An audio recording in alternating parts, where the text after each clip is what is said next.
Welkom by Politiek. Ek is Daniel Elof saam met Paul Maritz en Daniel Du Plessis en in vandag se episode, die Welapi Khumalo dubbelstandaard, Kossies name so ontaard en Nene speel oopkaart. Nou, julle, kom ons begin sommer vandag se episode met die eerste onderwerp. Ons het gesien verlede week se nuus is al baie berigte oor Welapi Khumalo. Net om vir jou as luisteraar 'n bietjie agtergrond te gee wat presies gebeur het is, Welapi Khumalo is 'n staatsamptenaar wat werk by een van 'n obskure staatsdepartement of munisipaliteit. Ek is nie seker en ek ken nie eintlik besonders baie om nie. En hierdie was in die tyd van Penny Sparrow wat gesê het mense is apies en ons almal weet die ding om te doen en hoe om te reageer wanneer iemand sê ander mense is apies is om te sê dat swart mense moet met die mense wat na ander mense as apies verwys maak soos wat Hitler met die Jode gemaak het. En dit het toe nou gelei tot 'n gelykheidsofsaak en toe is meneer Khumalo skuldig bevind aan haatspraak. Nou, daar's baie mense wat glo daar's 'n bietjie van 'n dubbelstandaard hierso in die sin dat Welapi Khumalo wat letterlik openlik gevra het en mense aangehits het om 'n bevolkingsgroep dood te maak, kry net, verstaan, 'n bietjie, sy vingers word getik en hy kry 'n boete waar iemand soos Vicky Momberg vir 2 jaar tronkstraf kry vir dieselfde ding. Ons kan nou daai dubbelstandaard bespreek. Wat ek dink net belangrik is om mee te begin is om te sê dat die gelykheidshof en die strafhof is nie dieselfde ding. Die gelykheidshof het nie die bevoegdheid om iemand tronk toe te stuur nie. En die gelykheidshof se een bevel was dat die saak nou terugverwys kan word na die nasionale vervolgingsgesag en moontlik kan daar nou strafregtelike gevolge wees vir meneer Khumalo. Ja, kyk, as ons wêreldwyd kyk na lande wat regtig goeie vryheid van spraak het, en dit het ons al baie politiek gesê, ons glo dat daar moet vryheid van spraak wees, maar ons glo ook dat daar, jy weet, dat op sekere plekke grense getrek kan word. Nou lande wat baie goeie vryheid van spraak het, kom ons gebruik weer Amerika as 'n voorbeeld. Selfs daai lande sê jy kan nie openlik roep vir geweld teen 'n mens of 'n groep nie, en dis wat hier gebeur het. Hoe verskriklik is dit? En nou moet ons die agtergrond besef hierso. Daar's 6 miljoen Jode in konsentrasiekampe gewees en oor die hele tydperk oorlede gewees. Daar's omtrent 6 miljoen wit mense. Sy roep was redelik spesifiek geweest. Dit was gewelddadig, nie net gewelddadig, dit was moorddadig. En ek stem saam, ons gee hom 'n tikkie oor die vingers. Hierdeur het die Suid-Afrikaanse Gelykheidshof effektief gesê, wel, weet jy wat, dit is nie so erg nie. Wat is erger as hierdie? Dis meer as dubbelstandaarde. Ek stem met jou saam, maar ek dink is baie meer as dit. En ek hoop dat dit in die strafhof opeindig. Kyk, die ding is, dis nie onmoontlik dat dit gaan nie, maar hierdie bring ons eintlik na 'n baie interessante punt toe, en dit is die vraag, wat is presies die funksie van 'n regstelsel? Want aan die einde van die dag, dit help nie die regstelsel volg net wat in elk geval die mening van die meerderheid Suid-Afrikaners is altyd nie. As al klaar sosiale wil is om 'n ding te doen, dan is dit nie nodig in 'n sekere sin vir iets soos 'n regstelsel om ook tussen beide te drie nie. Wat die idee agter 'n regstelsel is, dink ek, dis 'n belofte in 'n sekere sin wat ons as 'n samelewing aan mekaar maak. Wat ons sê, ons gaan gelykvormige standaarde stel en ons gaan dit afdwing, selfs wanneer dit nie lekker is nie en ook wanneer dit lekker is. Dat ons gaan en sê, jy, ongeag wat die openbare mening is, sal regverdig behandel word. En in daai opsig dink ek, moet ons dubbele standaarde soveel as moontlik uitsorteer. Want die ding is, selfs al het hierdie reël nie bestaan nie, nee, die reaksie op Penny Sparrow was al klaar genoeg gewees om aksie daar te stel. As daar nie 'n regstelsel was nie, dan sou sy in elk geval 'n probleem gehad het. Die feit dat Welapi Khumalo so deur die hof gesleep moet word, deur uit die lang prosesse waar hy aanvanklik net 'n waarskuwing gekry het en 'n finale kennisgewing, waar hy nog steeds sy werk op hierdie stadium het, as ek dit nie mis het nie. Hy het, ja. Jy verstaan? Wel, ek dink hy is hierdie week afgedaan. Yes, maar ek wil vergelyk dit nou met die double Penny Sparrow natuurlik baie naby aan hierdie insident gebeur, want jy sit ontketen blykbaar.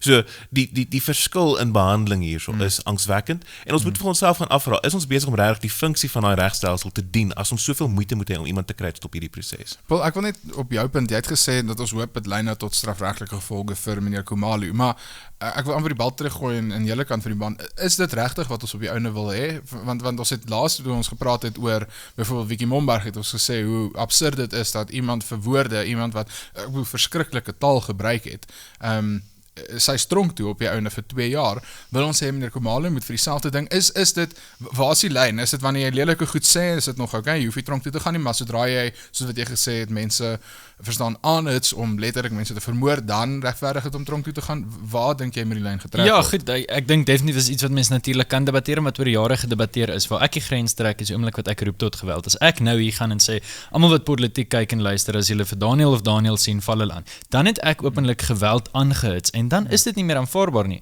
want sou dit gebeur, en ons kan nie sê goed, maar kom ons wag totdat dit sou gebeur nie. So vir my is daar 'n duidelike grens. Die oomblik wat jy geweld roep tot 'n persoon of tot 'n groep, dan is dit vir my meer ernstig as om iemand net te beledig vir 'n karakter Soos die af te kraak. huidige vryheid van spraakbepalings in ons grond. En dit is min of meer wat dit tans sê. Kyk, die probleem met die bestaande vryheid van spraakbepalings is ook net suiwer hoe vaag dit is. In 'n sekere sin, dis die probleem met Suid-Afrikaans regte in die algemeen is, almal van hulle is inherent beperk en dan ook ekstern beperk in terme van artikel 36. So die manier waarop ons dit interpreteer op hierdie stadium, jy weet die transformative constitutionalism beweging, as daar enige regstudente is wat luister, sal hulle dadelik weet waarvan ek praat, is die probleem daar is hierdie dubbelsinnighede in ons reg, wat gebruik kan word om met enige kant te kan interpreteer. Nou behoort spraak gekriminaliseer te kan word. Ek dink in beginsel is daar nie 'n rede om te sê nie, want hoor my uit hierso, as ek nou vir my rekeningkundige gaan sê, hey, jy weet daai syfers in die boeke, kom ons vergeet net van hulle. Ek dink byvoorbeeld daai is 'n vorm van spraak wat as strafregtelik vervolg kan word. Die vraag is of uitdrukking en uitdrukkings van mening gekriminaliseer kan word en of dit dan noodwendigerwys lei tot die kriminalisering van die mening self. Gegee so die hele veld van morele filosofie wil die antwoord gee wat is reg, wat is nie reg nie. En ons sit hierso met eintlik 'n moreel-etiese kwessie voordat dit 'n regskwessie word. Dit is nie reg om iemand se karakter te beledig nie, maar dit is nog meer nie reg nie om geweld tot iemand aan te hits. Vir die eenvoudige rede dat geweld die vermoë het om jou lewe te beëindig, waar woorde nie noodwendig het nie. So in daai opsig dink ek wat meneer Khumalo gedoen het is erger as wat Ms Sparrow gedoen het. Ons weeg nie noodwendig op nie, maar as jy vra waar trek ons die grens, hy's oor die grens. Ja, wel ek dink is duidelik, mevrou Sparrow het letterlik net gesê mense op die strand lyk vaar soos apies, wat ek bedoel, ek dink dis 'n stupid ding om te sê. Onkundig is lelik. Maar weer eens, dis nie om te sê mense moet doodgemaak word nie. Ek wil net 2 punte. Die eerste ding is ek het 'n baie interessante argument vroeër die jaar gelees, het gesê daar's mense wat sê nee, maar spraak het gelei tot die volksmoord in Rwanda. Verstaan, dit was oor dat daar te vrylik gepraat kon word en gesê kon word, nee, maar mense of 'n bevolkingsgroep moet doodgemaak word dat die volksmoord toe gebeur het. Maar die interessante teenargument vir dit is om te sê nee, maar daar was nie vryheid van spraak nie. Daar was sekere spraak wat vrylik toegelaat was, maar om te gesê dat hierdie haatspraak, hierdie spraak wat gesê het en openlik volksmoord verkondig het, was toegelaat, maar dit wat teen het gepraat het was nie. So ek dink ek weet nie of ek noodwendig so absolutisties sal wees om te sê alle spraak behoort gewild te word en dit sal uitbalanseer op die einde van die dag nie. Maar ek dink daar's 'n oulike argument vir dit te maak. Ek wil net vinnig om af te sluit terugkom na die punt van hierdie gesprek is die dubbelstandaard. Nou, soos wat jy nou gesê het Paul, as ons Penny Sparrow vergelyk, as ons Vicky Momberg vergelyk met Wolapi Khumalo, dink ek is dit vir elke redelike persoon en man op straat duidelik dat Khumalo se en vrou en mens wat nie identifiseer as enige spesifieke geslag nie, is dit duidelik dat Khumalo se woorde is aansienlik erger. Ek dink die probleem is net dat 'n woord soos apie, die woorde wat Vicky Momberg gebruik het meer historiese bagasie en ek dink dis dalk wat gelei het tot die dubbelstandaarde mee so kan staan. En ek dink dit is noodwendig geregverdig nie. Ek dink dis hoekom dit gebeur het. Kyk, mens moet ook nie noodwendig te veel vaskyk in die probleem van wat is nou kriminele reg teenoor wat is ander vorms van die reg nie. Want aan die einde van die dag, wat hierdie albei is, die gelykheidshof en selfs net 'n gewone privaat regtelike remedie tussen twee partye, waarop dit neerkom in 'n sekere sin is 'n uitoefening van staatsmag. En ons moet vir onsself afvra, is dit die posisie van die staat om sekere tipe spraak te kriminaliseer en indien wel, waar trek ons die lyn? Nou daai is 'n debat wat elke geslag en elke generasie weer oor moet hê, ongelukkig. Juist om te probeer uitsorteer wat is ons mee gemaklik. Ja, wel as ons nou praat van dinge waarmee mense gemaklik is of nie gemaklik is nie, ek dink ons het die laaste week by Tikkies gesien dat daar sekere goed waarmee mense nie gemaklik is nie, met ander woorde of koshuisname spesifiek. Paul, wil jy bietjie met ons daar gesels? Ja, wel sien dat jy nou praat van mans, vrouens en mense wat nie assosieer nie, lyk dit vir my of ons polities korrek wil wees, en dan is ek versigtig om enigstens verder te praat. Miskien gaan ons juist polities. Ek wil nie polities korrek wees, ek wil net korrek wees. Goed. So Tikkies het verlede week uitgekom en ek dink dit was 18 koshuise, min of meer se name verander. Ek het 'n paar hoogtepunte of paar wat ek wil noem, net Keurlitsia is verander na Keurlitsia, so daar het 'n E bygekom. Genius. Erika met 'n K is verander na Erika met 'n C, College met 'n K is verander na College met 'n C, dan Jasmyn is verander in House Kutso, Katjie Piering het Azalea geword. Nou, daar's nog, en ons luisteraars en kykers kan die hele lys gaan lees. Ek wil hier so 'n belangrike punt maak. Daar's 'n baie belangrike straf gewees in die Romeinse Ryk. Damnatio memorae, wat beteken ek vee jou uit die verlede uit. Ek weier om van jou geskiedenis, jou verlede ensovoorts te praat. En dis ook 'n baie populêre kenmerk van Leninisme. Vee die geskiedenis uit, verf alles toe. Dit het nie gebeur nie, maak of dit nie gebeur het nie. Ons het al baie gepraat oor naamsverandering samelewing en politiek, ons het gepraat oor Graamsstad, ons het gepraat oor die hele gedagte dat daar net ietsie moet verwyder word. En ek dink ons moet weer hierdie ding besoek. Die ANC regering wil maak asof die geskiedenis nie gebeur het nie. Dan gebeur iets soos dat 'n meisie by Oeverval sê, ja, maar ons het in 1976 opgestaan dat daar geen Afrikaans moet wees nie. Wat glad nie is waar daai optog gegaan het nie, maar niemand het die moeite gedoen om vir haar geskiedenis te leer nie. En dis presies wat hierso gebeur. En dan wil ek ook praat oor die antagonisering van alumni, mense wat die IP opgebou het tot een van die voorste universiteite in Afrika, wat nou ewe skielik net vervreem word en sê, jy was so trots op jou koshuis, jou boekenhout, jou lienhout ensovoorts. Jy het uit daai koshuis uit hierdie universiteit opgebou, maar ons antagoniseer jou en vergeet van jou as 'n geheel. So julle twee was op die Universiteit van Pretoria, wil julle vir my vertel hoe voel julle daaroor? Paul, ek was by IP gewees en ek se trotse ou tikkie. Ek was nie in 'n tradisionele koshuis gewees nie. Ek was in Tuks Village, een van die koshuise wie se name nie verander is nie. Want Tuks Village. Hy was klaar Engels. Hy is klaar Engels, nee, maar dit is absoluut so. Ek kyk want Engels is glad nie 'n koloniale taal of iets nie. Nee, jy het 'n verwronge idee van die geskiedenis as jy dink dit is.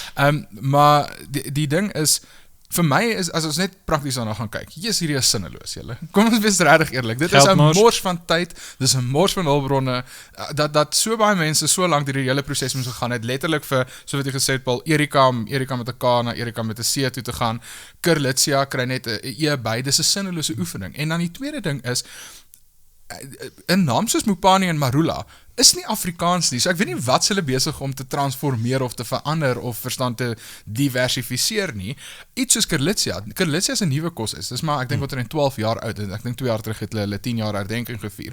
Alhoewel hulle in 'n mooi ou gebou is, dink mense die koshuis oud, maar hulle is nie. En Kurlitsia kom letterlik van die graad B-kur wat vir verpleegkunde is en die Litsia van Strelitsia, want die tradisie is om koshuisname na blomme te vernoem, net soos wat Katjie Piering nou as Zalia is.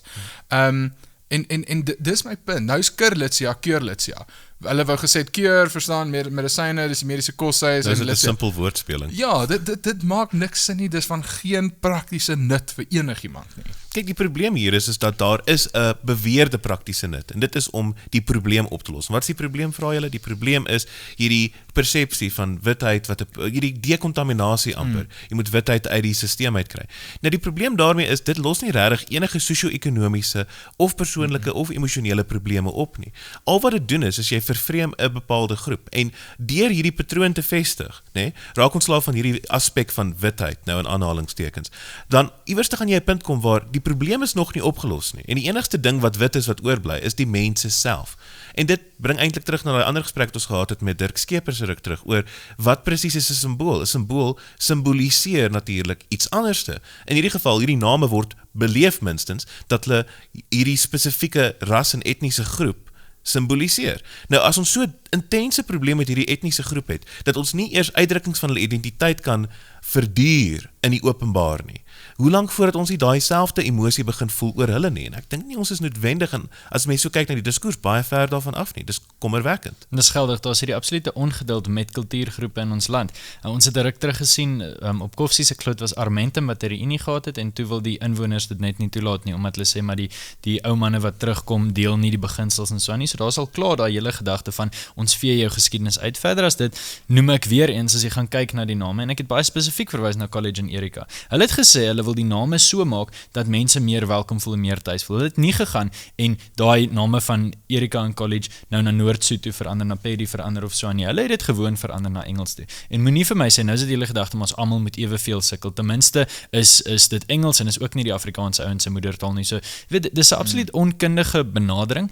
Die hele gedagte, en ek trek dit verder terug. Ek trek dit terug na, soos ek sê, na Leninisme toe, wat sê basies, kom ons verwyder dit, kom ons breek af en ons begin van voor af. En dis sinneloos. Ek bedoel, dis miskien nie noodwendig die heel beste voorbeeld nie, maar ek dink nie in 1948 het die NP-regering gaan en gesê, kom ons verander Woester se naam, kom ons verander Graamsstad, Queenstown, Port Elizabeth, kom ons verander al daai name, ons noem dit alles van Riebeeksdorp en van Riebeekstad, en ja, ons het, ek dink mense moet besef, ja, daar was mense wat voor jou regeer het, wat nie noodwendig 100% mee saamstem nie, maar die punt is, en ons grondwet sê dit ook, erken die mense wat die land opgebou het, en deur vir hierdie ouens, wat alumni is van hierdie koshuise, basies te sê, hulle geskiedenis maak nie meer saak nie, dink ek dat die Universiteit van Pretoria besig is om hulle alumni te antagoniseer.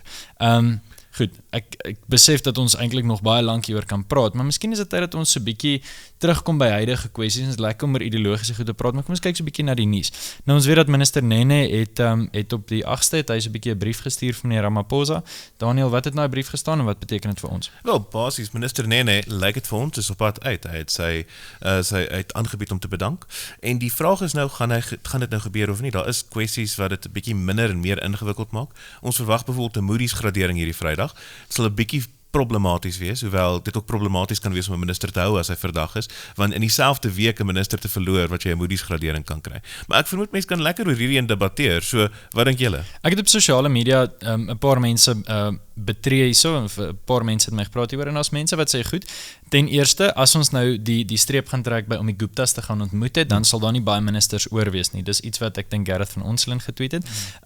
My gevoel is eerlikwaar, net omdat ander mense meer verkeerd is, maak nie vir minister Nene minder verkeerd nie. Laat daar 'n ondersoek wees, laat hy tydelik verwyder word. Ek dink ons beweeg na 'n eerste wêreldland toe as politici bereid is om uit te tree wanneer hulle fout gemaak het, en hier word 'n tendens geskep. Hier word 'n tendens geskep dat politici verantwoordelikheid vat. Ons het verlede week gepraat van minister Batabile Dlamini wat verantwoordelikheid moet vat vir van die regskoste. Ek hou daarvan dat 'n minister verantwoording moet doen vir hulle optrede, en net omdat ek sê weer eens, net omdat ander meer verkeerd was, maak nie minister Nene minder verkeerd nie. Hy doen ook 'n goeie werk, maar die punt is hierdie is nie aanvaarbaar nie. Kyk, ek dink dis non-negotiable. Dan moet een van 'n ondersoek geskied, maar ek dink selfs op Nene se eie weergawe is sy gedrag 'n bietjie problematies geweest. Hy het herhaaldelik met die Guptas ontmoet in Saxonwold, terwyl hy self gesê het hy het geweet dis dalk nie wys nie, selfs al het hy leiwagte en goed saamgevat. En nie dit nie, hy het met hulle ontmoet nadat die Estina melkboerdery skandaal begin het om ontbloot te word. Sy logika was, wel die ondersoek was nog nie voltooid geweest nie, hy wou nie onregmatig daardeur beïnvloed raak nie. Maar wat hy nie insien nie, om een of ander vreemde rede, is dat die blote feit dat hy die mense wat verdink word van iets wat nou tans ondersoek word besoek, kan tog sekerlik die ondersoek beïnvloed. En so ek voel, dis ongelukkig dalk maar tyd om te gaan. En daar is kandidaate, dink ek, wat moontlik kan instaan vir hom. Ons sal moet sien, hulle presiese CV's gaan nou, dink ek, in die media bespreek word, so dan gaan 'n paar, geraamtes uit hulle verlede uit gaan opgedel word, soos wat maar tradisioneel is met die politiek. Yep. Maar ek dink dit sal nie 'n groot verlies wees nie, en ek dink ons moet 'n goeie indruk skep, dink ek, oor wat ons proses is. En ons moet gesê, hierdie is ons duidelike commitment tot 'n beter kabinet. Ja, die ding wat vir my net duidelik is in die hele situasie, is dat selfs al word minister Nene afgedank of hy loop of wat ook al, maak die saak nie. Die probleem is, soos wat jy gesê het, Paul, met die ministers en met ons kabinet en met ons regering, is sterk veel weier as net individue en paar mense wat slegte besluite geneem het. En ons praat gereeld daaroor, en ek dink dit klink amper asof ons 'n gebreekte grammofoonplaat is hier op politiek, want ons praat heeltyd oor die ideologie agter al hierdie dinge, maar die punt is, dit is die probleem, dit is die vrot binnekant van die ANC, en die ANC gaan nie deur 'n paar mense weg te skuif en nuwe mense in te kry verander nie. Al wat gaan gebeur is die ou gewoontes en die ou patrone gaan herhaal word, en dis wat ek regtig dink, die enigste ding wat ons land se koers gaan verander, die enigste ding wat dit gaan beter maak, alhoewel ek nie noodwendig dink dit gaan ideaal wees nie, maar is dat 'n ander party oorneem. Verstaan, of partye, 'n koalisieregering. Die punt is, daai party hoef nie eers fantasties in my oë te wees en hulle hoef nie presies te doen en alles te sê wat ek wil hê hulle moet sê nie. Die punt is net ons kort verandering. Ek dink dis nou meer noodsaaklik as wat dit van ooit tevore was. Ja, kyk, ek stem met jou saam dat daar verandering moet kom, en ek hoor jou dat 'n party 'n moontlike goeie antwoord is. Iets wat ek wel dink is, dit gaan ook oor die ideologie self wat moet verander. Ek is nie oortuig daarvan dat die mense wat tans in beheer van die DA of die EFF is noodwendig anders oor gaan dink nie. Wat vir my positief is die 11de Oktober is daar 'n kongres van Black Management Forum wat ons weet 'n rol speel in is, en hulle tema is vir my baie interessant. Hulle tema is etiese leierskap en die rol daarvan in die toekoms van Suid-Afrika. En dit beteken hier's iemand wat besef hier's onetiese leierskap aan die gang. So ek natuurlik gaan nie na die kongres toe nie. Ek dink nie ek sal noodwendig heeltemal welkom daar wees nie, maar is my interessant dat dit in Afrika bespreek word. Wat is die rol van etiese leierskap in die toekoms? Sien, ek hoor wat jy sê, maar ek is ook 'n bietjie bekommerd. Soos jy sal nie 'n Romeinse keiser kry byvoorbeeld homself as oneties beskryf het nie, en hulle het redelike onderduimse goed gedoen. Eties is 'n bietjie van 'n fuzzy woord baie keer, en so dit is bemoedigend as mense begin praat en begin dink daaroor, maar ek dink omdat hy homself verleen aan soveel moontlike inhoude, is ons nie seker of dit noodwendig 'n goeie ding gaan wees nie. Ek bedoel, die tyd sal leer. Dis ten minste goed dat daaroor praat. Geldige punt, ja, ten minste is daar gesprek, ja. Maar ek dink soos om net by Daniel by te voeg daarso, die ander een natuurlik, nie by myself nie. Ek daarmee so kan so vreemd is. Nie weer nie. Nie weer nie. Is dat die ding is, ek dink die ander party hoef, soos wat jy gesê het, oor te neem. Ek dink wat ons ons mis is dat ons het geen van die voordele van demokrasie gehad vir die afgelope 20 jaar. Absoluut. En dat die hele punt van demokrasie is dat partye moet kompeteer met mekaar, met beleide en met resultate, om te sê, ons behoort die volgende regering te wees. Wat nou gebeur is dis net by verstek die ANC gewees. En die ANC het dalk met meer of minder gewen, maar dit was op geen stadium in 'n posisie waar hulle regtig geïnsentifiseer was om te perform nie. En selfs al lyk die magsbalans het 'n bietjie anders, dan kan ons miskien dit begin sien. Of dit positief sal uitwerk, of dit in ieder geval verander net die populistiese beweging nie, dit sal die tyd moet leer. Ja, julle, om die episode af te sluit, soos altyd, dan kyk ons na 'n paar positiewe dinge die afgelope week. Daniel, het jy enigiets wat jy wil in daai front bespreek? My skerm het sopas afgegaan. Wel, ek dink Dis nie goeie nuus nie, dis 'n probleem. Daar's verskeie dinge. Ten eerste meneer Zuma is om sy huis te verkoop. Ek dink dit wys vir ons miskien dat daar uiteindelik bietjie besig is om optrede te wees. Ja. En dan natuurlik dink ek, en ek weet ek praat baie oor sport, maar dis goed Bokke. Dis goed dat dit goed gaan met die Bokke. Hulle het nie gewen nie, dit het my hart gebreek, maar hulle het duidelik gekompeteer. En dit sê op die einde van die dag, dit is 'n barometer en dit of nie 'n barometer nie, maar dit het 'n positiewe impak op ons nasionale narratief. As ons ek dink as jy letterlik 'n maand terug gevra het, sal jy 'n wen teen die All Blacks in Nieu-Seeland en 'n verloor teen hulle in Suid-Afrika met 2 punte vat, dan sou almal gesê ja, met graagte. Ja.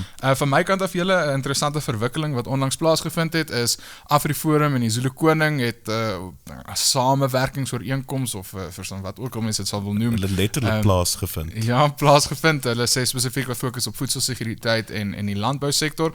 En dan natuurlik het al twee partye gesê hulle sterk teen grondonteiening sonder vergoeding. Ek dink is vreeslik interessant. Dit kom dan na natuurlik Cope en AfriForum 'n soortgelyke ooreenkoms aangegaan het. Net 'n interessante punt. Dave Rubin, 'n Amerikaanse podcast host, het aan die begin van die jaar gesê dat hy voorspel 2018 gaan 'n jaar wees van vreemde alliansies. En hy het dan natuurlik spesifiek verwys na die FSA, maar ek het vanoggend gedink hoe snaaks dit is want dit is so waar in Suid-Afrika op die oomblik. Ons sien vreemde alliansies. En ek dink dis oordat ons hierdie een ideologiese stryd het en ek dink die groot een van ons tyd is maar op die oomblik grondonteiening sonder vergoeding en ek dink dit verenig groepe mense wat voorheen nie verenig sou geword het nie. Geldig. Nou ja, dames en here, soos alle ministers se amptermyne moet hierdie episode van Politiek ook ongelukkig op 'n stadium tot 'n einde kom en daai stadium is nou.